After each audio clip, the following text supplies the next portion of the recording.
All right. Reason number 5, I saved the best for last. The reason that we're in this business is typically to either generate cash flow or to improve the equity position inside of the real estate deal by improving the value. Oftentimes it's both. For me, it's chasing cash flow. I know that if I can drive the equity, the cash flow is going to come. The reason number 5, most important reason that I love this asset class is our ability to drive income and drive income through 4 different ways, but there's really 3 main levers. I call them the 3 income levers that we can immediately deploy into a brand new deal that we've purchased that allows us to increase the value substantially. And one thing to know, if you're not familiar with the term net operating income or NOI, NOI is simply the revenue minus the expenses is our NOI. If we can increase that NOI, then we increase the value of the storage facility and what we can sell it for. It's as simple as that. The brokerage community and whatnot will use a cap rate. The cap rate is essentially the capitalization of your cash. Like if you were to pay cash for a facility, what would you reasonably expect after expenses to put in your pocket as a return on that investment? So if you ever hear the word 7 cap or 7.5 or 8, an 8 cap, if bought with cash, would return 8%. That's kind of how storage deals are valued. If you get to the module coming up here where we talk about our quick analysis, I do a little bit more of an overview on NOI. But back to the 3 income levers. So when I'm looking at a facility and I'm thinking about purchasing or I'm evaluating, I want to know a couple of things. First off, let's consider everything else looks pretty good. Occupancy looks good, the market looks good, the price point is good, the opportunity to purchase looks good, the opportunity to improve the amenities through security cameras or lighting or whatnot is good. Sometimes they'll have it, sometimes they won't. Security fencing, software, Google My Business listing, etc. Let's just pretend all of that is good. The 3 income levers that I like to drive that I'm looking for, one is, do they currently charge for tenant protection or insurance in their current program? If not, that is an immediate revenue generating opportunity for me to include when I take over. Let me give you an example. So we recently purchased, as I mentioned, an opportunity or a deal in Somerset, Kentucky. It has 129 units. Right now we're about 70% occupancy, but we've been ticking up the 3 months that we've had it so far. So we're about 100 units. None of those units had insurance on them previously. The company that we partner with, a company called Safe Lease out of Austin, Texas, is our tenant protection partner. They do all the work. They have an integration directly into our software. And for me, it's literally a click of a button. And a month later, every tenant in my that is renting from me will be required to have insurance. We require it.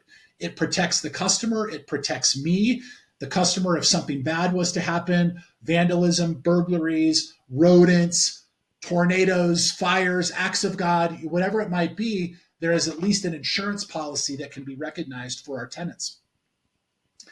That policy costs $12 to the customer, and I have a revenue split with the insurance company of 75-25. So I get 75% or $9 of that $12.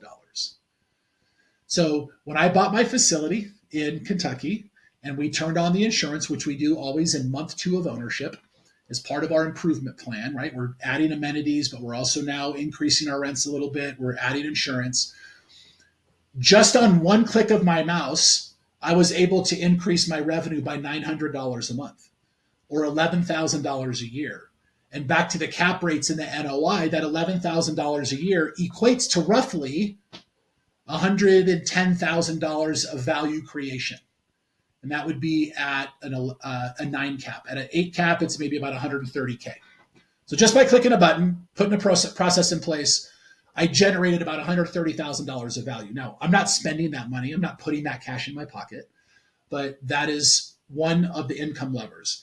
Income lever number 2 is the notion of fees. I oftentimes look at the storage facilities that I buy and I'm curious through due diligence, are they asking or collecting fees? Do they have a setup fee when somebody rents from them? This is what most modern storage facilities are doing. Oftentimes, this is what we do. We include a free lock with that because it also improves the security because they're getting the lock that we want everybody to use, which are all right. Outside of setup fees, we're also charging late fees and overlock fees. And if somebody needs their lock cut, we're charging a fee for that. And we're not trying to like fee everybody to death, but it is something that is a revenue generator that every storage facility that is modern is managing to. If you rent from a public storage or you rent from a life storage or an extra space and you don't pay your rent on time, you're going to get a late fee. It's just part of the business. And so for us, on average, at a 20,000 square foot facility, we'll generate roughly $500 to $600 a month in fees. And that $500 to $600 a month, again, now on an annualized basis, $6,000.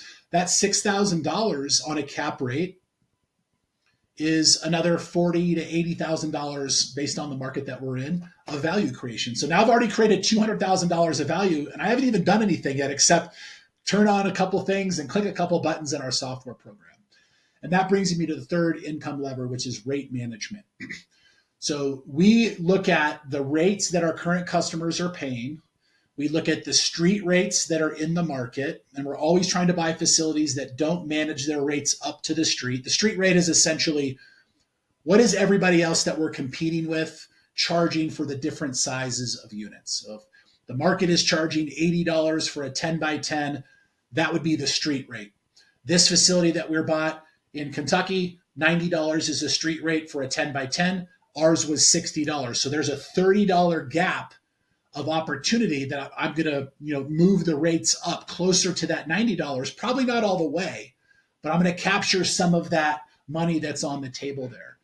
And so rate management, we can go dive deeper into that, supply demand economics and how that impacts our business. That's better for another day. But the three income levers, again, insurance or tenant protection, fees, and then rate management. Rate management being the most important piece because it's the way that we can drive continuous improvement and income growth over the course of the ownership of the project. So we factor in about at least a 15% improvement in year one, and then about a 5% improvement in year two, and about a 5% improvement in year three. We value the facility at year number three's revenue, and then we want to buy at about half that cost, ideally. Sometimes it doesn't work that way exactly, but the deal that we bought in Kentucky, conservatively $1.3 million. I bought it for $750. The 1.3 is the 3-year number. I bought it for $750. So I'm a little bit over that, half that 1.3 value, but I felt good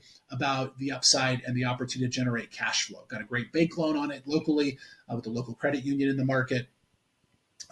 But those are the three levers, the three income levers that drive our business and why this is such an exciting business. You can't do that in multifamily. There's late fees, $20 here, but you got 20 units. So maybe if everybody was late, you made $400. The likelihood of that happening is zero. You might get one or two people, right? So an extra $40 a month doesn't really add up that quickly. There is no notion of rate management. Typically, you can raise rents in a multifamily scenario once a year, but you're not going to raise them, consistently up to market rates as frequently as you can. You also have a small number of units versus, maybe 100, 200 units that you can leverage this. So revenue management, rate management, fees, tenant protection, insurance. Those are the three income levers. And number 5, and the most important reason why this business is so important and exciting to invest in. All right. Hope that was helpful.